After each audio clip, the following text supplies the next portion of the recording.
Sekarang kita lihat nomor yang pertama nih ya. Jadi di sini ceritanya begini.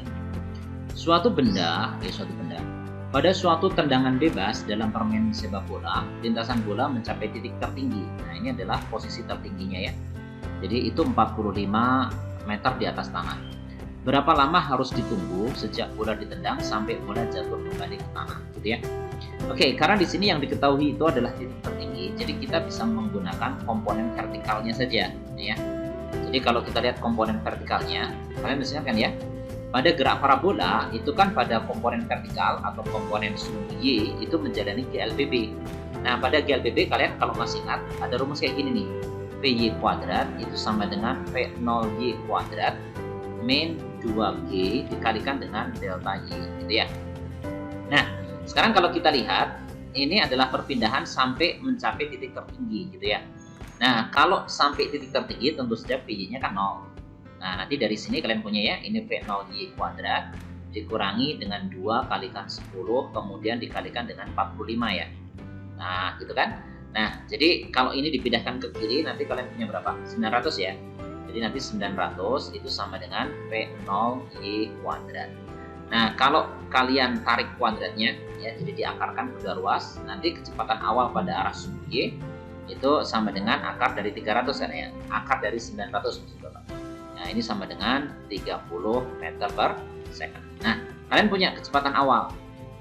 Nah, di samping ada rumus ini, ya, GLBB kalau masih ingat, ada juga persamaan yang seperti ini pada GLBB, masih ingat nggak? Delta Y itu sama dengan P0Y dikalikan dengan T min setengah GT kuadrat. Mudah-mudahan masih ingat yang ini ya. Nah, di sini nanti kalau delta Y-nya kalian ambil 0, kenapa 0? Karena dia kan kembali ke awal lagi. Jadi kalau misalnya di bola, dia bergerak, ini kita cuma lihat vertikalnya saja loh ya. Vertikalnya saja. Nah, secara vertikal kan gini. Ya, jadi dia kembali ke posisi awal. Berarti perpindahan pada arah sumbu Y itu 0. Jadi delta Y-nya 0 ya. Kemudian tadi V0Y-nya kan 30 ya.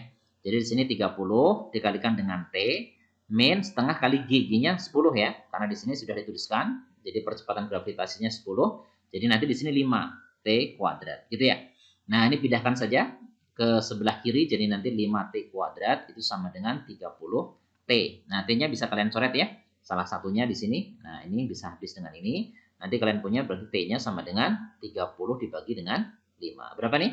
6 second. Oke ya, jadi jawabannya adalah 6 second. Itu waktu yang diperlukan untuk bolak-balik ya, dari bawah kembali ke tempat semula. Oke, jadi jawabannya adalah 6. Kita lanjutkan. Sekarang kita lihat soal yang berikutnya.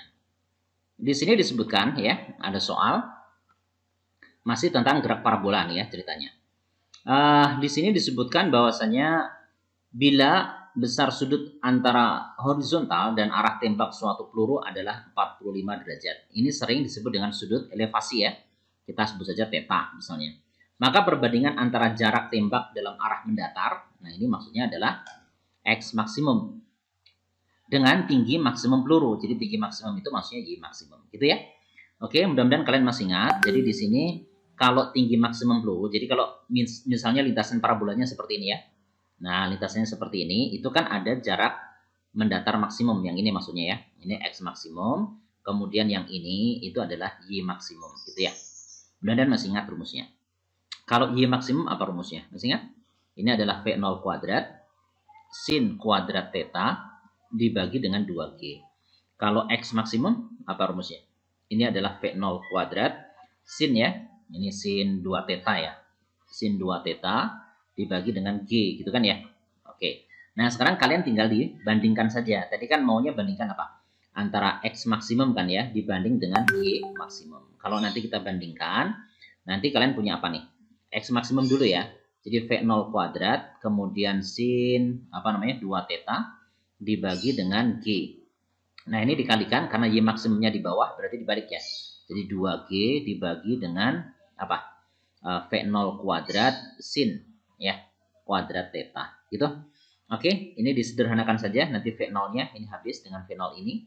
Kemudian nanti G-nya juga sama ya, percepatan gravitasi di sini G dengan G habis gitu ya. Nah, sekarang dimasukkan saja. Tadi kan theta-nya 45 derajat. Jadi sin 2 kali 45 sin 90. Sin 90 itu kan 1 ya.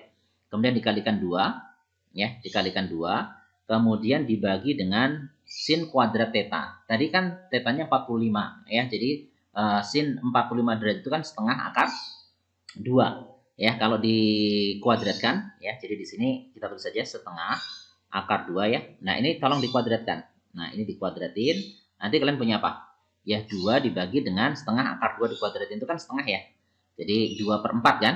2/4 itu setengah ya. Jadi sama dengan 4. Oke? Jadi jawabannya adalah 4. Ada ya di sana ya? Jawabannya 4. Oke, sekarang kita lihat yang berikutnya ya.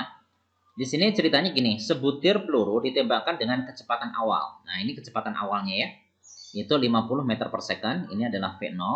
Kemudian sudut elevasi, biasa nih ya. Kita sebut saja theta misalnya. Kemudian peluru mengenai benda yang terletak pada jarak mendatar sejauh 75 meter. Nah, ini adalah perpindahan pada arah sumbu X. Ya, jadi di sini delta X dari tempat peluru ditembakkan. Kemudian G-nya 10. Maka pernyataan mana yang benar? Oke ya. Nah, jadi di sini disebutkan pernyataan yang pertama setelah 3 detik peluru mengenai benda. Nah, kalau kita lihat pada gerak parabola, komponen horizontalnya itu kan GLT ya. Jadi kalian bisa langsung saja menerapkan begini. Jadi delta X itu sama dengan Vx dikalikan T, gitu ya. Nah, sementara Vx-nya itu apa? Ini adalah komponen kecepatan pada arah mendatar dan nilainya konstan ya. Jadi nanti Vx itu selalu sama dengan V0x dan ini sama dengan V0 dikalikan dengan cos theta gitu ya.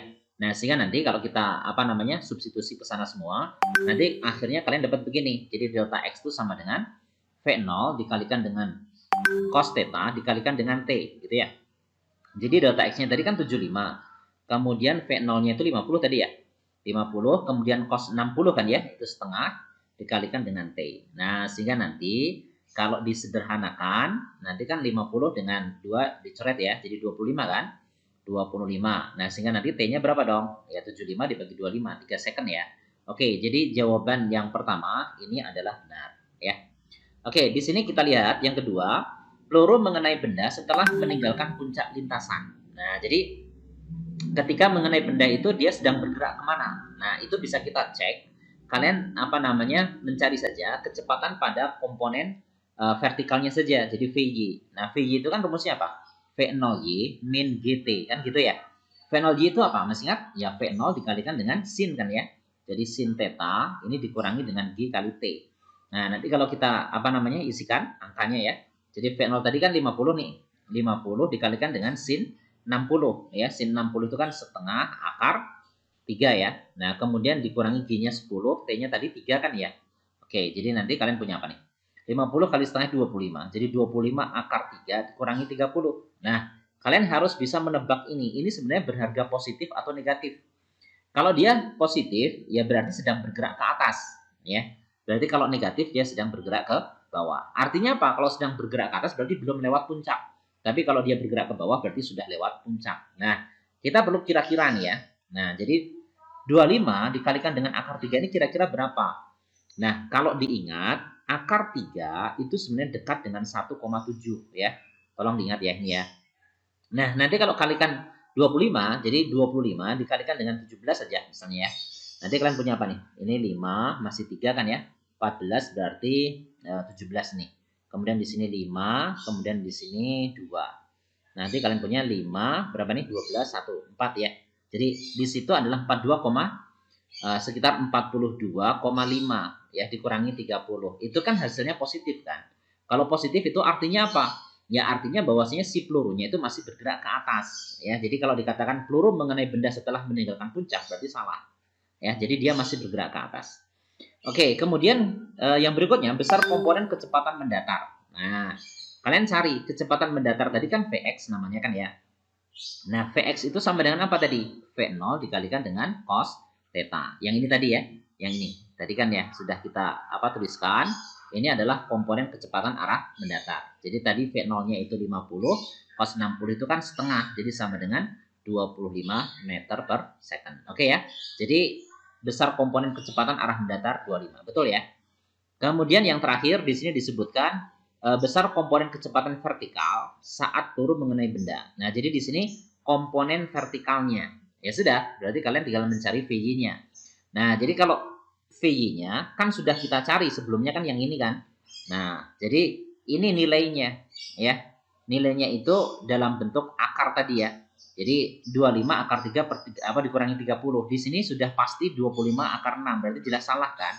Jelas salah. Jadi jawabannya ya yang pertama dengan yang ketiga. Oke ya. Jadi harusnya berapa sih ini? 25 akar 3 min 30 meter per second. Harusnya segitu. Tapi di sini dituliskan 25 akar 6. Oke ya. Jadi jawaban yang benar adalah 2 dan 3. Sekarang kita lihat nomor berikutnya. Di sini disebutkan bahwa sebuah peluru ditembakkan dari tanah dengan kecepatan. Ini kecepatan awalnya ya. Jadi di sini adalah V0 dengan sudut elevasi maksudnya ini theta. Kemudian pada T sama dengan 15 second, ketinggian peluru sama dengan 75 meter ya. Tentu saja karena ketinggian itu maksudnya delta Y ya. Jadi perpindahan pada arah vertikal ya, 75 meter ini akan tercapai ketika T-nya sama dengan 15 second. Maka sudut theta mendekati nilai berapa? Oke ya.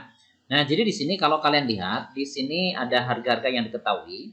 Jadi ada ketinggian, maksudnya perpindahan pada arah vertikal. Jadi kita bisa langsung menggunakan ini. Jadi delta Y itu kan sama dengan V0Y dikalikan dengan T min setengah GT kuadrat. Kan gitu ya. Nah, sehingga nanti dari sini yang harus diingat ya, V0Y ini. Apa sih V0Y? Ya, V0Y seperti yang sudah tadi disebutkan, ini adalah V0 dikalikan dengan sin theta, gitu ya. Jadi nanti kalau kita masukkan, jadi nanti lengkapnya delta Y itu sama dengan V0 dikalikan dengan sin theta, kemudian ini dikalikan T, kemudian dikurangi setengah GT kuadrat. Oke, masukkan nilainya. Kalau kalian masukkan, di sini delta Y-nya tadi berapa? 75 ya. 75 sama dengan V0-nya tadi 100. Kemudian sin theta ya. Jadi di sini kita nggak tahu nih ya sin theta-nya berapa.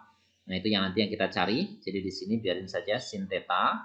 Kemudian di sini T-nya sudah dikasih tahu tadi 15 ya. 15. Kemudian di sini setengah kalikan G-nya anggap 10 saja ya. Jadi 5 T kuadrat berarti 15 kuadrat itu 625. 15 kuadrat berapa? 225 ya.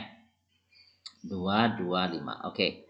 Nah, sehingga nanti kalau kita sederhanakan saja, bagi semuanya dengan 15 misalnya. 75 dibagi 15 itu kan 5 ya. Kemudian di sini 15-nya habis, ini tadi kan 15 kuadrat nih. Jadi tinggal 15 lagi. Sehingga nanti kalian bisa tuliskan, jadi ini 5 sama dengan ini 100 ya. 100 sin theta, kemudian dikurangi dengan 75 ya, pindahkan ke kanan. Nanti ini 80 sama dengan 100 sin theta gitu ya.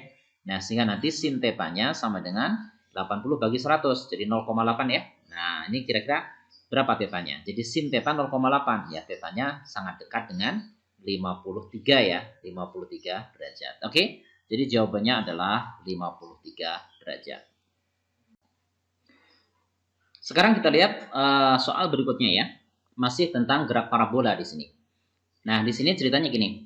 Sebuah pesawat tempur terbang mendatar dengan kelajuan tetap. Ya, jadi dia bergerak, si pesawat tempur ya, itu adalah 400 meter per second. Pada ketinggian 980 ya, di atas permukaan laut. Pesawat tersebut hendak mengebom sebuah kapal perusak yang bergerak dalam arah yang sama dengan kecepatan 40 meter per second. Ya, ini adalah kecepatan si kapalnya ya. Jadi kecepatan kapalnya. Agar bom yang dijatuhkan, nah di sini ada kata-kata dijatuhkan, itu artinya tanpa kecepatan awal. Dari pesawat tersebut tepat mengenai kapal tersebut, maka jarak mendatar antara pesawat dan kapal itu sejauh berapa, gitu ya. Oke. Nah, jadi hal yang harus kalian ingat ketika si pesawat itu menjatuhkan bom, ya, tadi ada kata-kata menjatuhkan, itu artinya tanpa kecepatan awal. Jadi kita perlu hitung berapa sih waktu yang diperlukan bagi bom itu untuk jatuh ke laut, begitu ya. Maksudnya jatuh mengenai kapal perusak tadi. Nah, kalian cuma perlu menghitung ini, delta Y itu sama dengan, ingat ya, rumus gerak parabola. Di sini delta Y sama dengan apa? V0Y dikalikan dengan T min setengah GT kuadrat, ya, GT kuadrat, gitu. Nah, tadi disebutkan bahwasannya si bom itu kan dijatuhkan. Tadi sudah dibilang ya, ini tanpa kecepatan awal. Jadi artinya ini. ini V0Y-nya itu sama dengan 0. Jadi ini sama dengan 0. Sehingga apa? Ya nanti bentuknya cuma begini, delta Y itu perpindahannya kan ke bawah ya. Hati-hati kalau kita menganggap ke bawah itu negatif, ini pun harus konsisten negatif ya. Jadi min 980 ini sama dengan ini 0 ya. Dikurangi ini setengah kali G. Di sini G-nya dicantumkan 10 ya meter per second kuadrat. Jadi setengah kali 10 itu 5 T kuadrat. Sehingga nanti kalian punya berarti T kuadrat itu sama dengan berapa? Ya sama dengan 980 dibagi 5 gitu ya. Dibagi 5. Nah, itu berapa? Ya, kalau kita bagi 9 bagi 5 itu kan 1 ya, masih 48. 48 berarti 9 ya. 9 berarti masih berapa? 48, 9 berarti masih 3. 30 berarti 6. Nah, 196. Jadi nanti kalau kita mau hitung T-nya, tinggal diakarkan saja. Jadi akar 196 itu sama dengan 14 second gitu ya. Nah, jadi waktu yang diperlukan bagi bom untuk jatuh ke permukaan laut itu 14 second. Nah, 14 second itu kalau misalnya kita lihat apa namanya kapalnya dalam posisi kan awalnya seperti ini ya posisinya. Jadi jarak mendatar pesawat terbang dengan kapal itu X kilometer ini. Nah, dalam 14 second itu kapal ini tentu saja dia maju kan. Nah, misalnya dia maju sampai sini, itu selama 14 detik gitu. Jadi ini ada tambahan jarak mendatar. Sebut saja misalnya apa ya? Sebut saja di sini misalnya X aksen gitu. Ya, jadi dalam 14 detik itu kapalnya maju sejauh 4 apa namanya? X aksen. Nah, jadi nanti kita bisa rumuskan begini, berarti X aksen itu sama dengan apa? Ya kecepatan si kapal ya dikalikan dengan T gitu. Jadi nanti kalau kita hitung, dia kan kecepatannya adalah 40 gitu kan, dikalikan dengan 14 gitu ya. Jadi 40 kali 14. Jadi berapa? 16 masih 1 5 ya. Jadi 560 nih meter gitu. Jadi si kapal ini itu mendapatkan tambahan maju ke depan itu selama 14 second. Nah, sementara si bom ini itu menempuh jarak ini selama 14 second tuh. Jadi menempuh jarak X ditambah X aksen gitu ya. Jadi nanti kalau kita lihat apa namanya bomnya gitu ya, itu berarti dia sudah menempuh jarak mendatar tuh X ditambah dengan X aksen. Sama dengan apa? Ya kecepatan mendatarnya ya dikalikan dengan T gitu. Nah, sehingga nanti kalau kita hitungkan, jadi X ditambah dengan X aksen. Tadi kan 560 kan? Sama dengan Vx. Nah, Vx tadi berapa? Kecepatan bomnya ke arah mendatar tuh 400 kan? Dikalikan dengan T-nya tadi 14 ya, gitu. Jadi nanti X-nya berapa? 400 kali 14. Itu berarti kan 5.600. Nah, ini dipindahkan ke kanan ya, 560-nya. Jadi dikurangi 560. Jadi nanti sama dengan berapa nih? 5.040 ya. 5.040 nih. Tapi satuannya meter ya.